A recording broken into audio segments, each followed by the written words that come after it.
Velkommen til Danmark. Kære nye dansker, alle er enige om, at du skal integreres i vores kultur. Men selvom politikerne og medierne taler meget om integration, så er der stor uenighed om at definere din integration. Der er en standard for mange andre ting. Det her er for eksempel 1 sekund. Det her er 1 centimeter.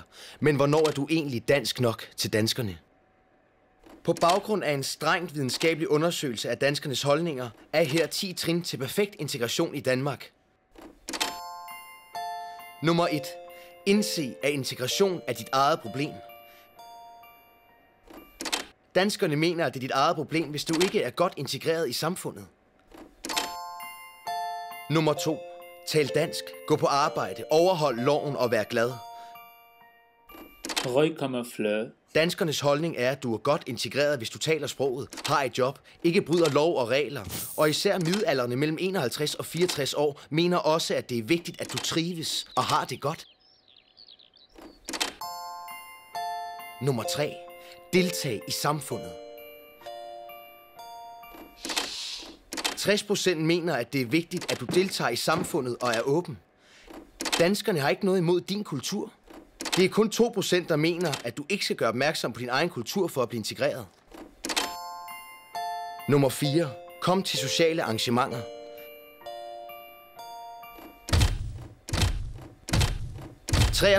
(83% af danskerne mener, at det er vigtigt, at du deltager i sociale arrangementer sammen med danskerne. De mener, at idræt, skole-hjem-samtaler, sommerfester eller firmafester er bedst til integration.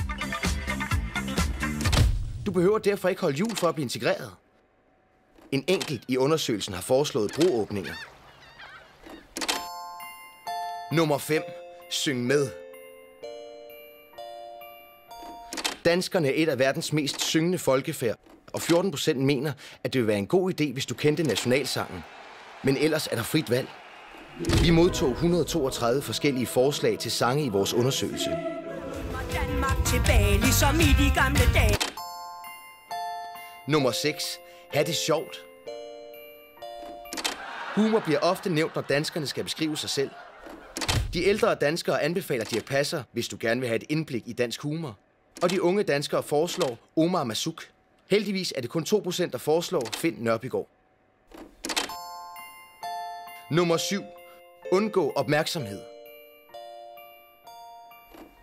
Knap halvdelen af danskerne mener, at det er politikernes og mediernes skyld, at der er så stort fokus på muslimer i integrationsdebatten.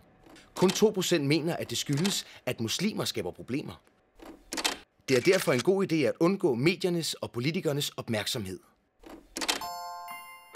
Nummer 8. Kræv hensyn. Kræv, at staten tager hensyn til din religiøse overbevisning. Ingen undersøgelse viser, at danskerne ønsker et generelt forbud mod tørklædet. Og 58% af danskerne er enige eller delvist enige i, at der i institutionerne bør serveres alternativer for børn, der ikke spiser svinekød. Dog er yngre danskere generelt mere imødekommende end ældre. Nummer 9. Kys dansk. Du må meget gerne blive kæreste med en dansker. 61% af danskerne tror nemlig på, at flere kæresteforhold mellem muslimer og danskere vil være godt for integrationen. 73% vil tillade, at deres søn eller datter bliver kæreste med en muslim. Nummer 10. Tro på, at islam og demokrati kan forenes. Et lille flertal af danskerne er enige eller delvist enige i, at demokrati og islam kan forenes. Vi anbefaler derfor, at du finder din egen måde at være såvel muslim som demokrat på. Det var de 10 trin til perfekt integration. Hvis du følger dem, er du perfekt integreret i Danmark. Tak for din opmærksomhed.